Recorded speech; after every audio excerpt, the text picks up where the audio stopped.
Estamos chegando ao final da nossa série. 5 lições. Hoje é a última. Vamos falar sobre a família de Deus, a igreja. Mas antes, porém, eu gostaria de fazer uma breve recapitulação com você. Na primeira lição, nós vimos que Deus tem um plano maravilhoso para a sua vida. Você não pode desperdiçá-lo. Ele tem um presente para você. Cabe somente você segurá-lo, aceitá-lo, recebê-lo e desembrulhá-lo. Na segunda lição, nós vimos sobre o grande problema que nós temos, que inclusive nos afasta de Deus. Ele está lá com as mãos estiradas, querendo nos oferecer esse presente, mas nós continuamos longe demais para alcançá-lo. Esse problema é chamado pecado. Mas na terceira lição, nós vimos que esse problema tem solução, sim.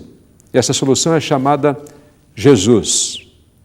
Na quarta lição, então, nós aprendemos um passo mais adiante. Como é que eu posso receber esse Jesus, esse presente? Como é que eu posso desembrulhar esse presente?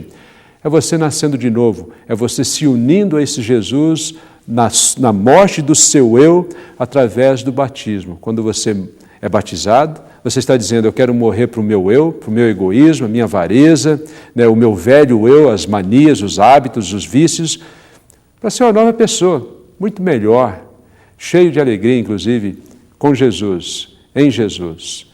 E hoje, nessa última lição, nós vamos falar sobre a família de Deus. Agora que você nasceu de novo, ou que você tomou a decisão de nascer de novo, quais são os benefícios? Qual é a importância dessa família? O que ela me traz? Será que tem alguma vantagem em fazer parte dessa família? Eu creio que sim. Eu gostaria de compartilhar isso com você durante esses próximos minutos. Inclusive que se no meio dessa lição você tiver alguma dúvida, pare esse vídeo, converse com a pessoa que está do seu lado, compartilhe as suas perguntas, as suas observações, os seus comentários. E depois, inclusive, dessa lição, depois desse programa, abra sua Bíblia, reveja algumas dessas passagens e vá mais profundamente conhecer a palavra de Deus. Você vai ver a diferença que ela vai fazer na sua vida. A família de Deus, no livro de Efésios, capítulo 1, versículo 4 e versículo 8, nós aprendemos uma lição maravilhosa sobre essa família de Deus, como nós somos adotados por esse Pai que está no céu. E veja só o que o apóstolo Paulo diz ali. Ele diz, antes da criação do mundo, Deus já nos havia escolhido para sermos dele por meio da nossa união com Cristo. Antes mesmo da fundação do mundo, antes de existir este mundo, Deus já tinha te escolhido. Agora, o outro lado é, você já escolheu Deus? Ele diz aqui que nós somos escolhidos quando nós nos unimos com Cristo. E essa união nós vimos na última lição, é quando você é batizado, quando você é sepultado, assim como Cristo foi sepultado lá no primeiro século e ressuscitou numa vida gloriosa para voltar ao céu. Nós também, quando somos batizados, sepultados, saímos das águas do batismo para viver uma vida muito melhor, gloriosa, cheia de alegria, não é mesmo? Com uma nova família agora, chamada a igreja de Cristo. Por quê? Porque Ele é o edificador, Ele é o fundador dessa igreja. Então, obviamente, essa igreja tem que carregar o nome dEle, a igreja que pertence a Cristo, a igreja de Cristo. Diz mais aqui o apóstolo Paulo, nós somos unidos com Cristo, fomos adotados, escolhidos por Deus, para pertencermos somente a Deus e nos apresentarmos diante dele sem culpa, por causa do seu amor por nós. Deus já havia resolvido que nos tornaria seus filhos por meio de Jesus Cristo, pois este era o seu prazer e a sua vontade. Portanto, louvemos a Deus pela sua gloriosa graça que Ele nos deu gratuitamente por meio do seu querido Filho, Jesus Cristo. Pois pela morte de Cristo na cruz, nós somos libertados, isto é, os nossos pecados são perdoados. Como é maravilhosa a graça de Deus que Ele nos deu com tanta fartura, diz o apóstolo Paulo aqui no livro de Efésios, capítulo 1. Pertencemos a essa família, esse povo de Deus, a igreja que pertence a Jesus Cristo, que está unida com Cristo. Essa igreja que carrega o nome dele, inclusive no livro de Romanos, capítulo 16, versículo 16. Deixa eu ler essa passagem para você, que fala sobre essa igreja que carrega o nome de Cristo. Diz ali, todas as igrejas de Cristo mandam saudações a vocês. Todas as igrejas de Cristo, desde o primeiro século, a igreja que pertence a Jesus Cristo carrega o nome dele, a Igreja de Cristo. E sabe uma coisa? Eu faço parte dessa igreja.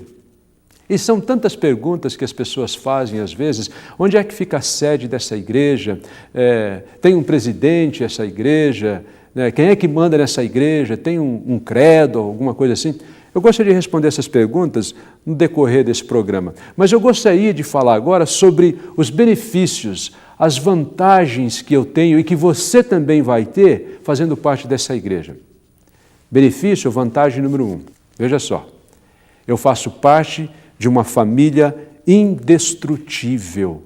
Quando eu pertenço a essa família de Deus, quando eu pertenço a esse corpo de Cristo, essa igreja que pertence a Cristo, eu pertenço a uma família indestrutível. Você e eu fazemos parte de uma família neste mundo, uma família humana. Nascemos de pais humanos, um pai e uma mãe que nos geraram. Mas sabe de uma coisa? Essa família aqui neste mundo é temporária. Se a gente tiver sorte, nós vamos estar unidos a essa família durante talvez 70 anos, 80 anos, não é mesmo? Mas a Bíblia diz que essa família de Deus, que essa igreja que Cristo comprou, que Ele morreu por ela, inclusive, para ser edificada, que começou lá no primeiro século, é uma família indestrutível. Lá no livro de Mateus, capítulo 16, Mateus, capítulo 16, versículo 18, Jesus está falando que Ele iria construir essa família, essa igreja. Ele diz ali, falando com Pedro e os outros discípulos, diz: eu vou construir a minha igreja, Mateus 16, 18, e nem a morte poderá vencê-la. Eu darei as chaves do reino do céu a você, e aquilo que você proibir na terra, será proibido no céu, e o que permitir na terra, será permitido no céu. Jesus está dizendo: olha, eu vou construir a minha igreja, e nem a morte, que é o nosso maior inimigo, e ninguém consegue vencer a morte sozinho, lembre-se disso. Ele está dizendo, nem a morte, o nosso maior inimigo, pense aí no maior inimigo que você tem, ninguém, em outras palavras, vai poder destruir essa igreja, vai poder vencê-la. Então, quando você faz parte da igreja que pertence a Cristo, construída por Cristo lá no primeiro século, você faz parte de uma família indestrutível. Olha que bênção, não é mesmo? Não somente por 70, 80 anos, mas por toda a eternidade. Tem agora uma outra razão, um outro benefício, que me leva a ter alegria por fazer parte dessa igreja, desta família cristã. E é que esta família é uma família ideal. Veja, eu não falei perfeita, eu falei ideal. Porque se você está procurando uma igreja, uma família cristã, uma comunidade cristã, com qual você gostaria de se relacionar, ou afiliar-se a ela, que fosse perfeita, você não vai encontrar neste mundo. Até uma coisa mais séria aqui, se você encontrar uma igreja que seja perfeita, eu vou te dar um conselho: não se una a ela, porque depois que você se unir a ela, ela vai deixar de ser perfeita. Isto é, se você conseguisse encontrar uma. Então, essa família foi construída por Cristo para ser eterna e para ser uma família ideal para nós. Ideal como? Ideal no sentido de que ali eu vou encontrar o apoio das pessoas, ali as pessoas visam o mesmo propósito, visam a união, ali as pessoas estão crescendo na fé, amadurecendo-se espiritualmente. Veja só o que a Bíblia diz no livro de Efésios, capítulo 4, versículo 15. Diz ali: falando a verdade com o espírito de amor, cresçamos em tudo até alcançarmos a altura espiritual de Cristo, que é a cabeça. Então, nesta família cristã, na igreja de Cristo, essa família de Deus, todos nós falamos um com o outro a verdade, sempre em amor, não crueldade. E o que é que nós estamos objetivando?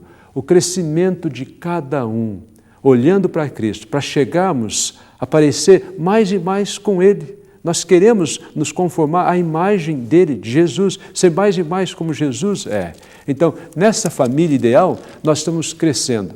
nós estamos buscando o amadurecimento, nós estamos nos apoiando, nós estamos incentivando os talentos e os dons dos nossos amigos e irmãos que fazem parte dessa família para serem ministrados, utilizados ali naquela obra, naquela família.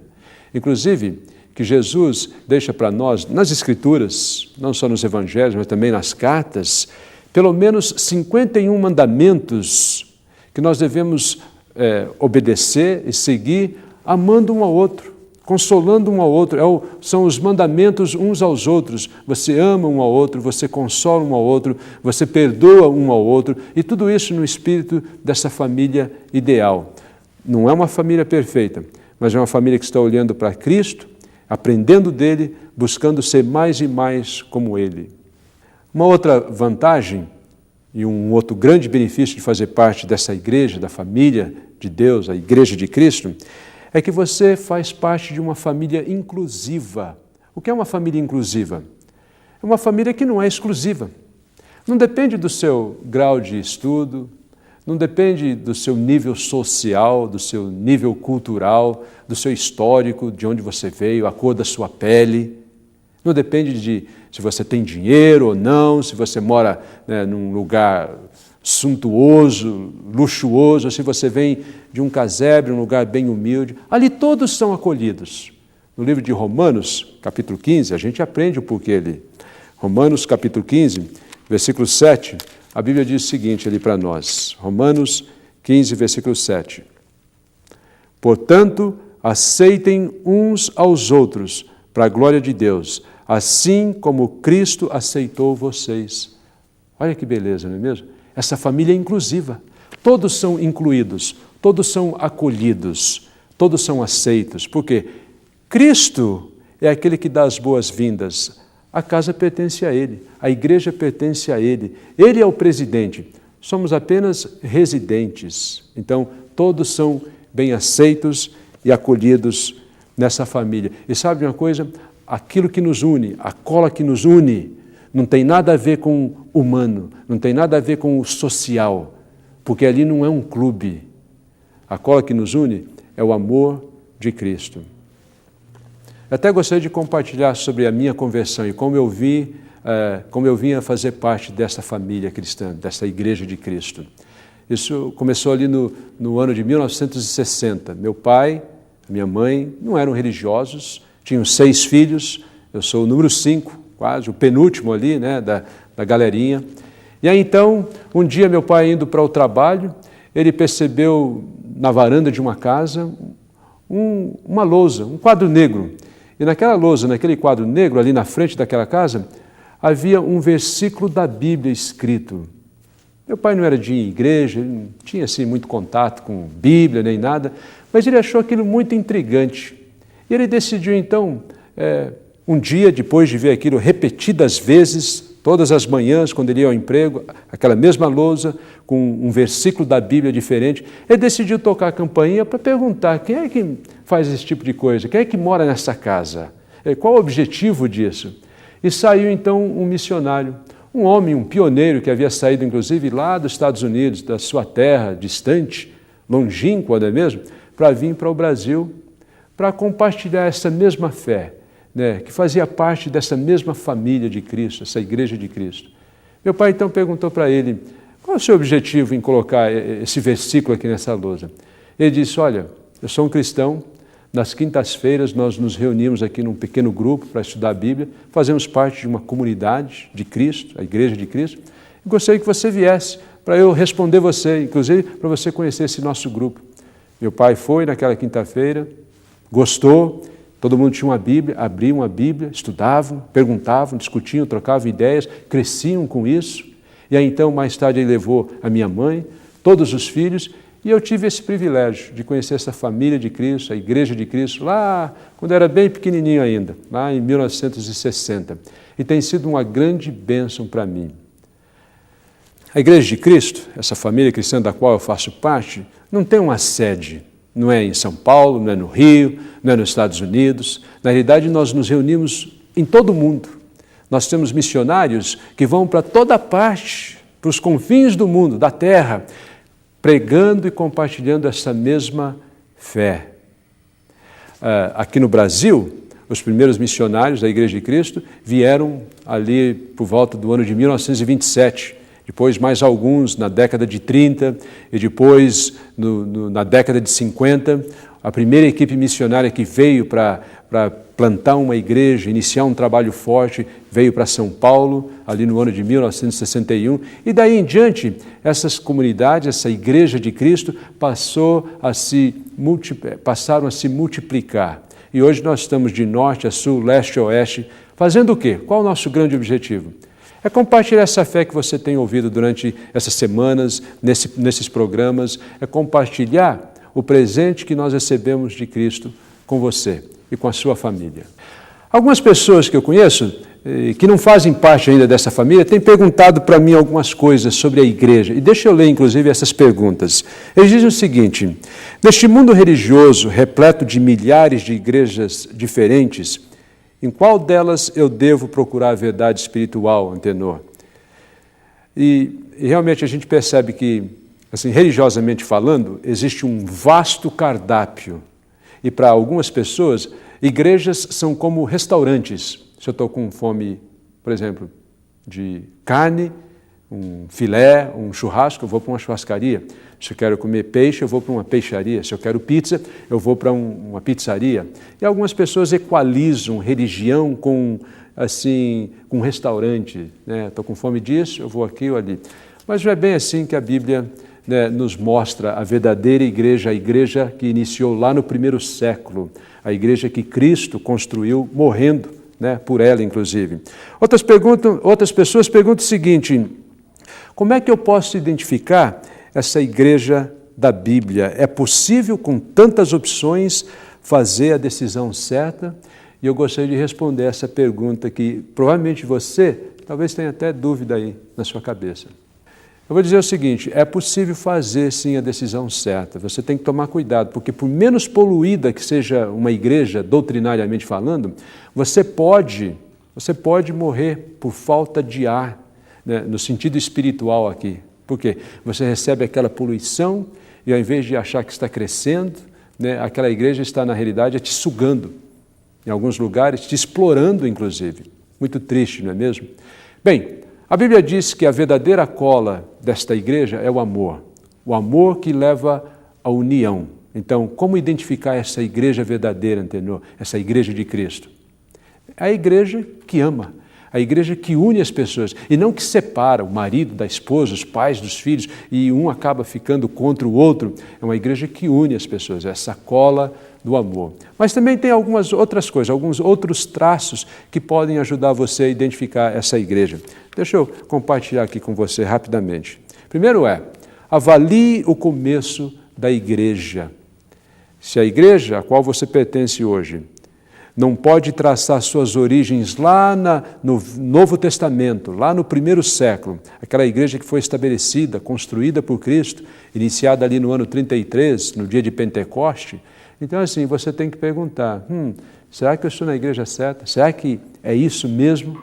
Será que existe alguma poluição de alguma doutrina, alguma tradição humana aqui? Porque a igreja verdadeira, a igreja bíblica, é a igreja que foi iniciada lá nos tempos da Bíblia, lá no primeiro século. Faz sentido. Não pode ter sido uma coisa humana, uma invenção humana. Alguém descontente com alguém, com alguma coisa, saiu e iniciou a sua própria igreja. Se a igreja iniciou no sexto século, no século XV, ou XVI, ou XX, ou alguma coisa assim, você tem que perguntar, essa igreja é a igreja do Novo Testamento? Ela está ligada àquela igreja de Cristo? Ela tem as origens ali, os ensinamentos dali? Uma outra coisa, uma outra pergunta que você deve fazer: qual é o objetivo dessa igreja? A igreja verdadeira tem um objetivo certo, que é compartilhar o Evangelho. É a grande comissão que Jesus deixou para nós, para os verdadeiros discípulos. Vão e compartilhem o Evangelho com toda a criatura, com cada pessoa neste mundo. Mas em muitos lugares, olha, até infelizmente, eu tenho que dizer isso, até é triste, em muitos lugares o objetivo de algumas igrejas, algumas, são poucas, graças a Deus que não são muitas, é de explorar as pessoas, de oferecer um monte de prosperidade material. Aqui você vai receber todas as curas, todas as bênçãos, os seus problemas vão ser todos resolvidos. E muitas pessoas se decepcionam com isso. ficam desapontadas com isso. Eu sinto muito. Se você já teve essa experiência, eu gostaria que você viesse e experimentasse essa cola, o amor de Deus na Igreja de Cristo. Você vai ver a diferença desta família. A terceira coisa que você deve fazer é perguntar quais são as práticas dessa igreja. O Novo Testamento, Jesus Cristo nos ensina, na sua palavra, a Bíblia inspirada por Deus, nos diz que a igreja lá no Novo Testamento se reunia sempre no primeiro dia da semana, eles compartilhavam a ceia do Senhor no primeiro dia da semana, eles cantavam, eles oravam juntos, eles se encorajavam, eles doavam dos seus bens, sim, de acordo com a prosperidade, não de acordo com o que um homem queria ou forçava, ou tentava tirar daquelas pessoas, mas de acordo com a prosperidade, a generosidade de cada coração. E eles faziam isso no primeiro dia da semana. Não era de segunda a domingo, mas era quando eles se reuniam naquele primeiro dia da semana. Então, avalie as práticas da igreja. Agora, uma outra coisa, para a gente encerrar aqui, uma outra coisa que você deve fazer é avaliar o nome ou designação dessa igreja. Você tem que perguntar, qual é o nome dessa igreja? Será que tem a ver alguma coisa com Cristo? Tem a ver com os ensinamentos que a gente encontra na Bíblia, no Novo Testamento? E se não tem a ver, então talvez seja um nome somente humano, dado por causa de uma pessoa em homenagem a alguém, ou por causa de um movimento que aconteceu, alguma revolução que aconteceu religiosa entre algumas pessoas, liderado por alguém. E você tem que perguntar, será que realmente esse é o nome da igreja? Será que essa designação é certa? Será que essa igreja precisa ter uma sede e um homem está ali presidindo todo esse grupo? A Igreja de Cristo não é assim. A Igreja de Cristo é autônoma, livre para amar e o único cabeça, o único Senhor é Jesus Cristo. E eu quero convidar você a conhecer essa igreja. E mais do que isso, a fazer parte desta família cristã. Deus abençoe você. E tem sido um grande prazer estar com você nesses programas Uma Vida com Propósito.